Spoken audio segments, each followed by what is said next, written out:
Ok, muchachos, vamos a comenzar con nuestra materia de ensamblador. Aquí vamos a trabajar algunos temas de programación. Es un poquito diferente a la programación que ustedes han estado manejando de alto nivel.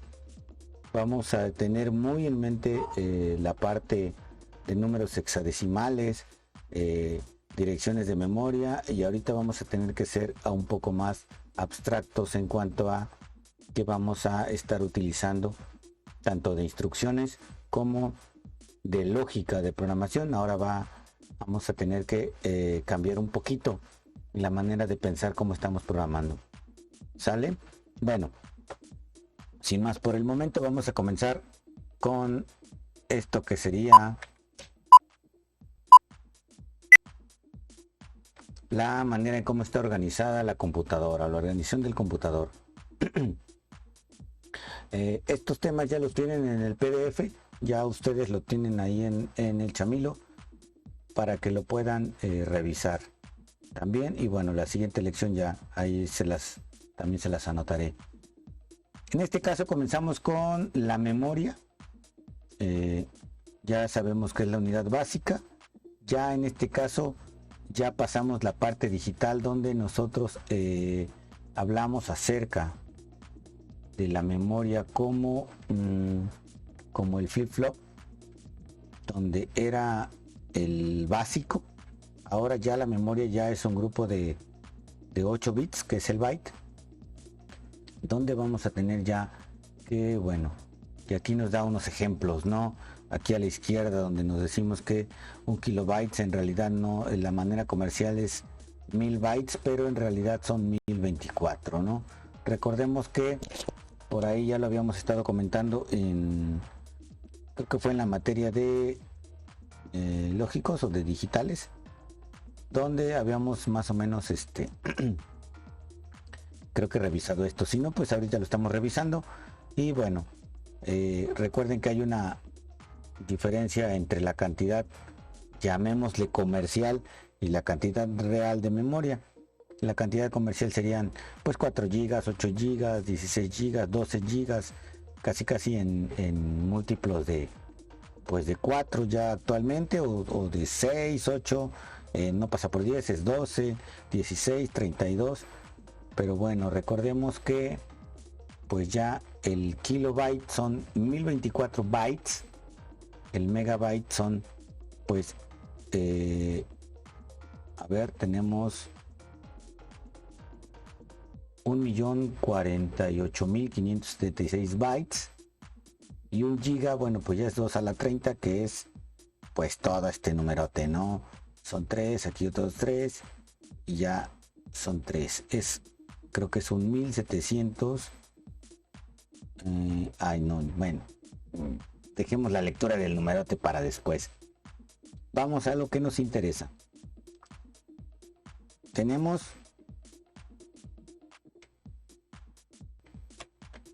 un ejemplo de, bueno, pues direcciones de memoria, ¿no? Donde ya tendríamos 0, 1, 2, 3, 4, 5, 6, 7, y bueno, pues el dato que estará almacenado dentro de cada memoria. Recordemos que cada dato va a ser de un byte. Y bueno, ya también se ocupan normalmente en pues fracciones más grandes que un byte, también dependiendo de la arquitectura, ¿sí? Entonces vamos a continuar, donde ya ahora hay que tener bien presente que es un Word, que son 2 bytes, el double word, palabra doble, 4 bytes, una palabra cuádruple, ya son 8 bytes, y en este caso le llaman paragraph, 16 bytes. Bueno, estas serían nuestras unidades en cuanto a memoria se refiere. Otro punto importante es que todos los datos en la memoria son numéricos. ¿A qué se refiere esto? A que, bueno, al final de cuentas siempre va a estar representado por un número hexadecimal. Bueno, ya si nos vamos realmente a lo que es, pues no son otra cosa más que números binarios. Y los caracteres son almacenados usando un código. Y a este código ustedes ya lo conocen, que es el código ASCII, es el American Standard Code for Information Interchange.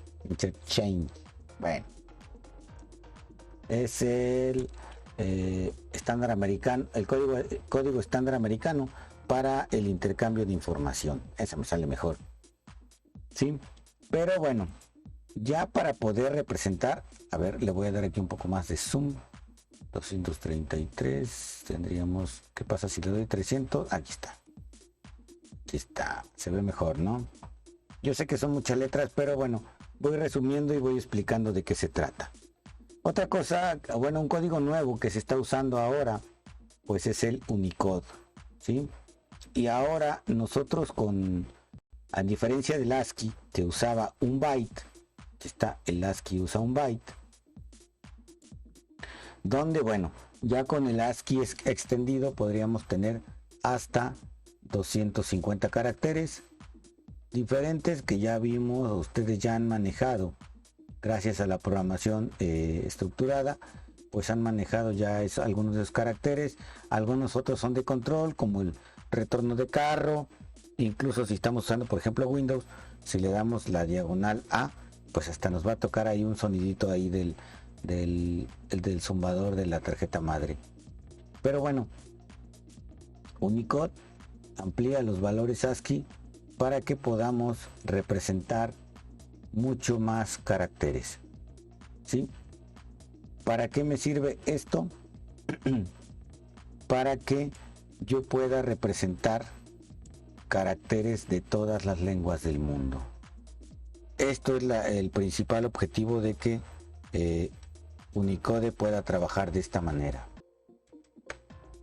Y bueno, pasando a otro punto importante, ya estaríamos hablando ahora de la unidad central de procesamiento, que bueno, si lo ponemos en español tal cual sería la UCP, como a veces en bibliografías españolas también lo ponen, pero bueno, estamos más acostumbrados a CPU, que sería, bueno, ya el acrónimo en inglés de Central Processor Unit, que bueno, ya es en realidad el pequeño circuito integrado que nos va a poder ejecutar las instrucciones. Y bueno, así como vimos en electrónica digital, la parte esta de los flip-flops, bueno, ya al principio no alcanzamos a ver todo completamente, dadas las circunstancias estas de trabajar así a distancia. Vamos a también ahora a tener esos registros, pero pues ya los vamos a ocupar los que están dentro de la misma CPU o del mismo procesador. Vamos a poder acceder a esos datos más rápidos que incluso en la memoria, ¿sí? No sé si ustedes han escuchado esa parte de que es que mi procesador tiene una caché L1 de tanto y una caché L2 de tanto. Bueno, pues en realidad esas son pequeñas memorias que están literalmente pegadas al lado del procesador al lado del procesador. Recordemos que nosotros tenemos en la mente el procesador como un cuadro de este tamaño, pero pues físicamente el procesador será un espacio de silicio de cuando mucho 1 pulgada por 1 pulgada, y ahí va a tener esos registros, ahí va a tener la manera de hacer las operaciones aritméticas y lógicas, y pues la forma de conectarse pues ya con las memorias externas, con otro tipo de dispositivos como el disco duro, etcétera, ¿no? Para la conexión de los buses. Y bueno, las instrucciones ahora se van a ejecutar en lo que se conoce ya como lenguaje máquina, ¿sí? Y este lenguaje máquina, ¿qué va a ser? Pues no va a ser otra cosa más que los unos y ceros que van a ir comunicándose en las distintas partes de ya en el caso de una computadora completa, de las tarjeta madre y el bus, y por allá la memoria, y por acá el disco duro. Entonces, para eso me va a servir el lenguaje máquina. Ustedes al momento de hacer el proyecto final de la materia anterior, tuvieron chance de ver que, bueno, en algunos proyectos por ahí venía que metían una señal de reloj a unos contadores o a unos flip-flops. Entonces, esa señal de reloj es precisamente cuando se habla de la velocidad del procesador. ¿Sí? Ahora sí que en mis tiempos todavía me tocó trabajar con procesadores que decía uno, puta, trabaja a 850 pues megahertz, que ya eran los Pentium, me parece, por ahí así. Déjenme sacar cuentas para no estar dando números a lo loco. Eran, ahorita están en a 1.2 gigas. Sí, en megahertz. Así como ahorita los Arduinos funcionan a 16 megahertz. Creo que al final de cuentas un Arduino está funcionando a más velocidad que las primeras computadoras, ¿no? Que los primeros procesadores. Pero bueno, estas instrucciones se van a ejecutar como números dentro de ya la CPU. Y aquí hay una palabra clave también. Fíjense que aquí dice decodificar. Y bueno, nosotros en la materia anterior ya vimos algo concerniente a los codificadores y decodificadores. Vamos a tener que también una instrucción se va a decodificar pues de manera muy rápida para que pueda o necesita ser decodificada muy rápidamente para poder pues ejecutarse o correr eficientemente. Y bueno, una característica que tienen estos lenguajes es que pues va a ser difícil para nosotros los humanos. Si lo vemos como tal, nosotros solo veríamos unos y ceros y al final de cuentas estaría bien cañón estarles entendiendo al vuelo. A lo que me refiero es que nosotros podemos leer un programa en C y podemos entender una gran parte del código si lo estamos leyendo, y nos puede dar una idea depende de qué tan complejo sea el programa, pero en general nos da una idea de qué está haciendo el programa, o cuando menos entendemos que una cosa es una función, que otra cosa es un ciclo, que alguna cosa es una estructura, ¿sí? Que alguna cosa indica que es un apuntador, lo entendemos, pero para el lenguaje máquina, en realidad, nosotros no lo entenderíamos así si leyéramos el código, porque solo estaríamos leyendo unos y ceros. Y bueno, aquí es donde también ya entra en juego otra palabra clave, que es el compilador, ¿sí? No recuerdo si ahorita ya en su ¿cómo se llama? En su plan de estudios, cómo se lleven ahora o en qué semestre se lleve la materia de compiladores. Pero bueno, esa es la función que va a tener nuestro compilador ante los programas escritos. Aquí están. A ver, vamos a darle un pequeño, ahí está, para que nos quepa casi todo. Ahí está. Vamos a tener, aquí está lo que les comentaba, las computadoras usan un reloj, ¿sí? Y es para poner la frecuencia y la velocidad. Ustedes también, cuando van a comprar actualmente un celular, también es una de las características que, bueno, pues el vendedor les proporciona, ¿no? Esta parte de la velocidad. Y ahora, bueno, ya también les dicen es que es un 4 núcleos, o tiene 8 núcleos, o tiene no sé cuántos núcleos.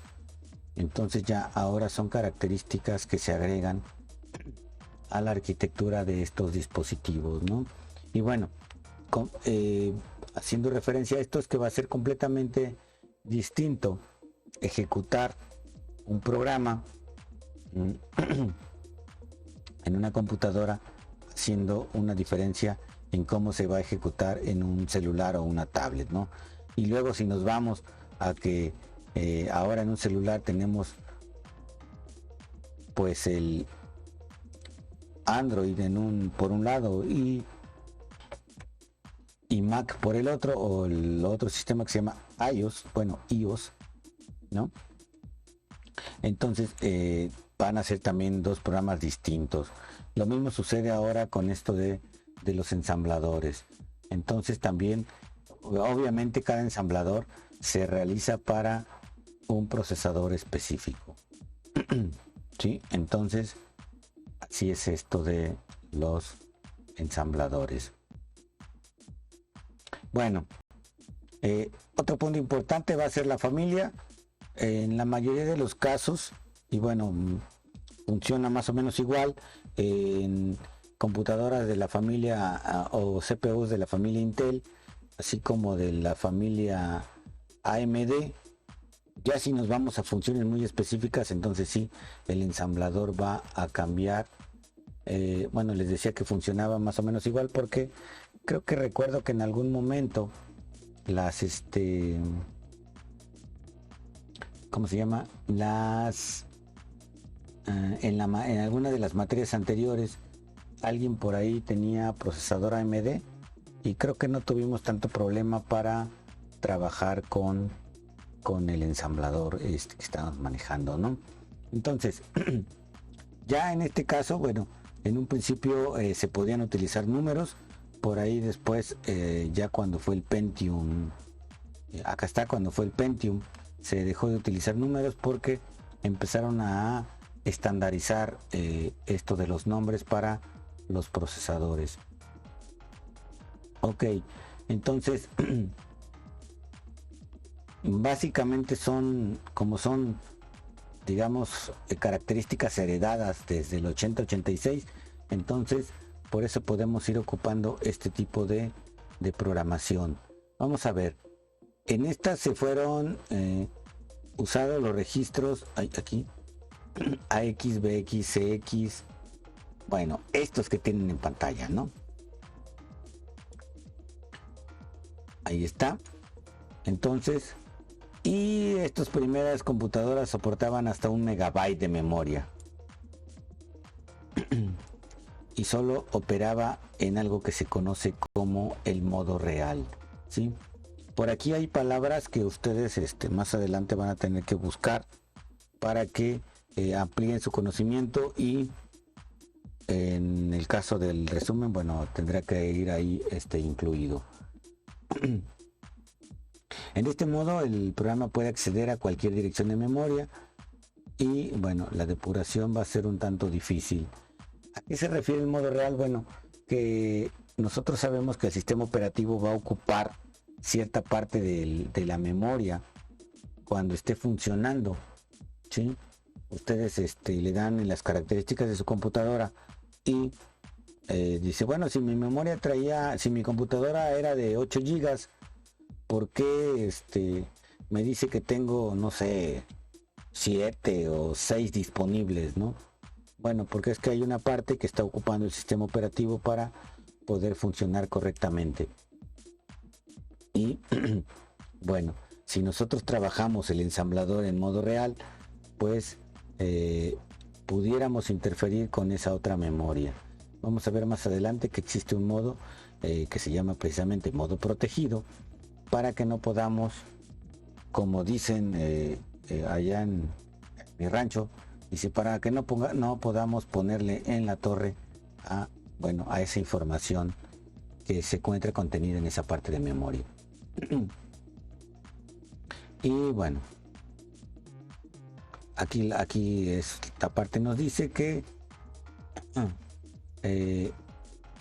pudiéramos acceder a cualquier dirección de memoria, incluso a la de otros programas, ¿no? Y cada segmento no puede ser más largo de 64 kilos. Recordemos que esto es para estos procesadores. Las cosas van mejorando conforme la familia avanza. De ahí ya es el 286, el 8286, y ahora sí ya aparece el modo protegido en 16 bits. Y vean que ya pasamos de los 64 kilos a los 16 megas de memoria.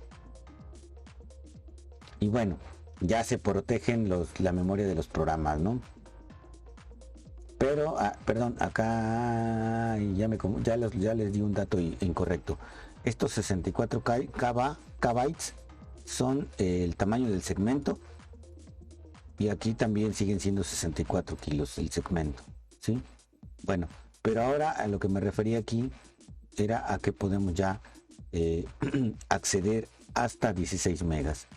Acá no da el dato, pero bueno, a lo mejor podíamos acceder a todo lo que tuviera, que al final de cuentas tampoco era mucho, ¿eh?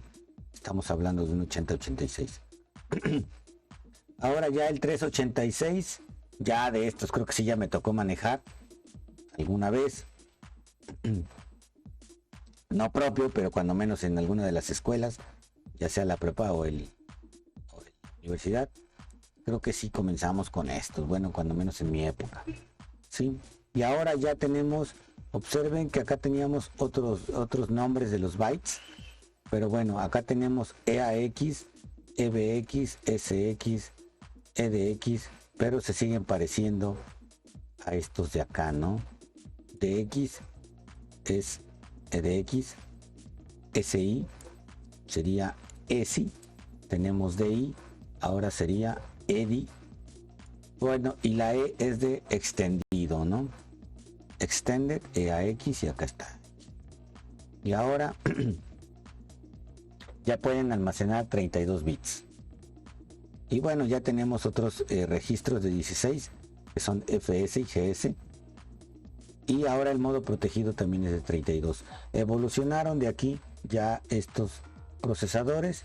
Y aquí está la también otra característica. Aquí AX, observen cómo ahora, como también venía de un procesador anterior, el procesador anterior tenía AH y AL, y ahora estos dos se combinarán para formar AX. Y lo mismo va a pasar después hacia arriba, ¿no? Aquí está, ya tenemos el Pentium y el Pentium Pro. Ya se añaden nuevas características con el Pentium MX. A lo mejor este ya es un poco incluso de historia, más que de información, llamémosle realmente actual. Pero bueno, es importante conocer de dónde vienen esta parte de los registros que vamos a ir trabajando más adelante, ¿sí? Entonces, yo creo, a ver, 16 bits, registros de 32, modo real.